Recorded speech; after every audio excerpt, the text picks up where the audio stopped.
turbulent freshman season where he really developed a leader in waiting? Well, I think that if anybody asked me what would I like to see Keith Appling improve the most on, it would be that, his leadership skills, his communication skills. He's a very quiet guy, you know, where Bird is not.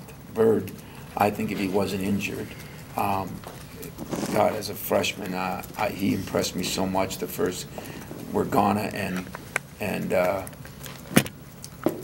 Keith are real quiet guys. So I think he's got to improve in that area because he's going to have to play some point. He's going to have to play some two. We're going to move him around a little bit, but I think he likes that. I saw him grow in the last 3 weeks of the season as much as anybody. He changed his shot a little bit. He was dropping it way down, and when he did it, he picked it up like that. Very smart kid. He picked things up real quick, and I think it improved not only his shooting, but he can get from A to B as quick as anybody we've had. I mean, more like Lucas was as a sophomore even. I mean, he's even a better athlete. And what I think he's got to improve on is his communication skills and his ball skills. Keep getting better with the ball. You're still possibly looking at, you mentioned a few weeks ago about possibly being open to looking at someone. We would look at one more player.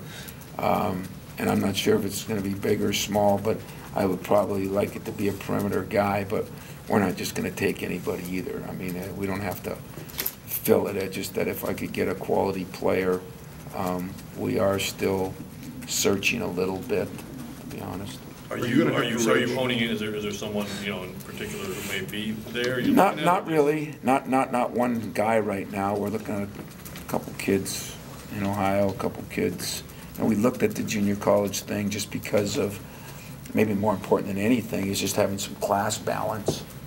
But not a lot out there right now, and yet it's funny how people give you an example. I think the Cartwright kid, I think he committed really late to Iowa, you know, pretty good player, you know.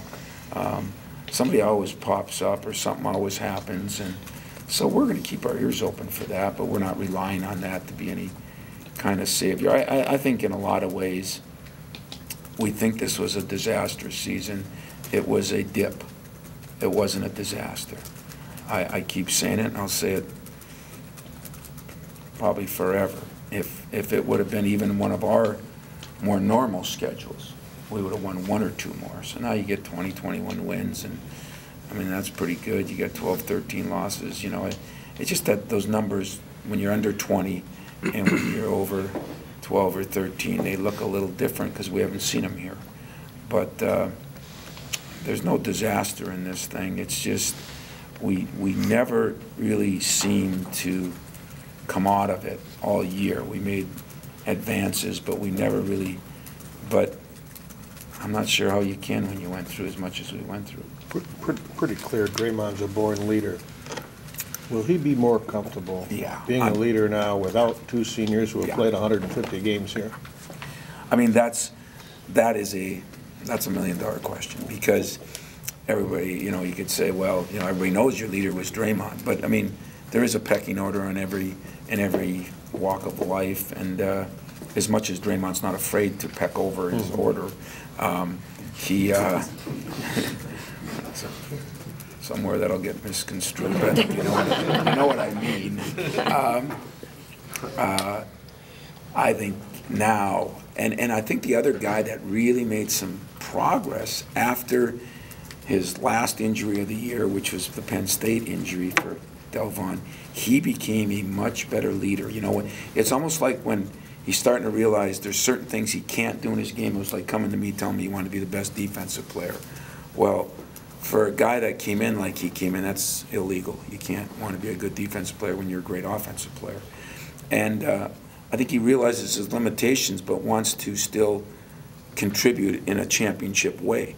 And so I think you're going to see Delvon, instead of worrying about his 15-foot shot, be what he was, a great finisher, an incredible athlete. I don't know if he'll ever get back to the athletic, very good passer, but a better defender than he even was, because that's a role he'll take on, and a better leader than he ever was, because that's a role I think he wants to take on.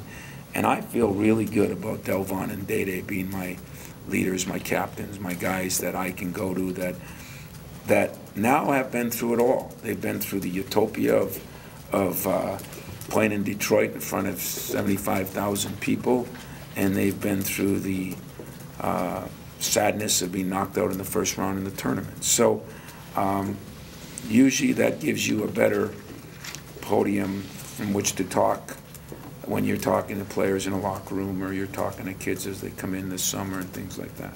Well, do you have to, does it behoove you, just for class balance, you brought it up previously, will it behoove you to redshirt one of the troops coming in just to try to have 6 first? You know, last year I thought I might redshirt somebody coming in. I didn't know, but I definitely wouldn't speculate on any of that right now. I have to really see where everybody is and where we are.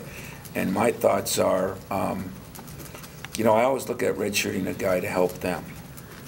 And I would still do that if it really was that way. But I'm going to make sure that we help the program first, because that's where my first, and players second, and me third. And that's the way I'm going to look at this. And so I'm going into it thinking everybody that suits up is playing, and we're going to have some competition and make the summer important, make our captains even more important.